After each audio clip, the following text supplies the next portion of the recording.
April 1997चा शिक्षण संक्रमण मासिकाचा हा अंक वाचकांच्या हाती देताना मला आनंद होत आहे. या अंकातील साहित्य वाचकांना मनोरंजनाबरोबरच मार्गदर्शक स्वरूपाचे होईल अशी आशा आहे.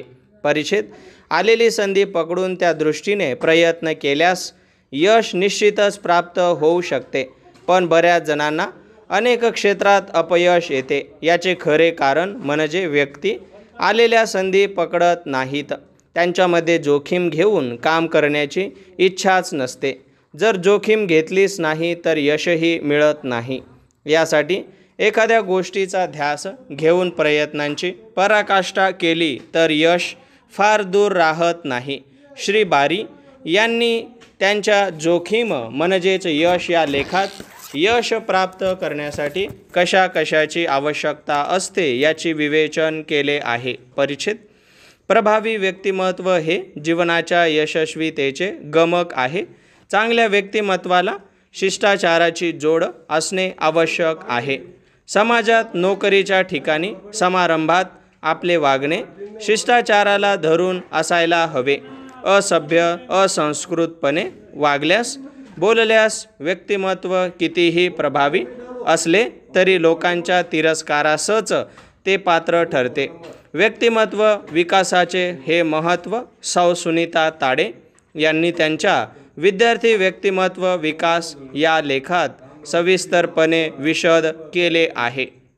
परिच्छेद विज्ञानातील एखाद्या साध्या प्रयोगातूनही विद्यार्थ्यांच्या प्रतिभेचे विविध अंगांचा विकास कसा साध्य होऊ शकतो याचे विवेचन सौ अनिता यांनी त्यांच्या विज्ञान प्रयोग शिकविण्यातील आनंद या लेखात केले आहे.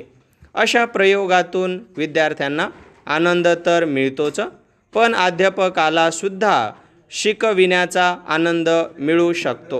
परिच्छेद हल्ली अध्यापन इतके साचेबंद होऊ लागले आहे की दरवर्षी 5वी पासून 10वी पर्यंत जूनमध्ये बहुसंख्य शिक्षकांना पाऊस हाच विषय निबंध लेखनाला कसा काय सुचतो. कधी पावसाळ्यातील एक दिवस तर कधी एरे एरे पावसा. फारच झाले तर नको हा पाऊस. नवे उन्मेष, प्रतिभेचे अंकुर, प्रज्ञेचे आविष्कार या साचेबंदपणातून कसे काय निर्माण होणार. सर्जनाचे काम, कल्पनाशक्ती विकसित करण्याचे काम तर भाषेच्या शिक्षकाचे महत्त्वाचे कर्तव्य आहे. त्यांना लिहिते करूया लेखात ताडे यांनी या संबंधात सविस्तरपणे मार्गदर्शन केले आहे. परिच्छेद उपग्रह प्रेक्षपकाचे तंत्र या लेखात अशा प्रकारचा विविध उपक्रमांमधून परस्परांविषयीचे प्रेम, परस्परांविषयीचा विश्वास वाढीला लावण्यास महत्त्वपूर्ण मदत झाली.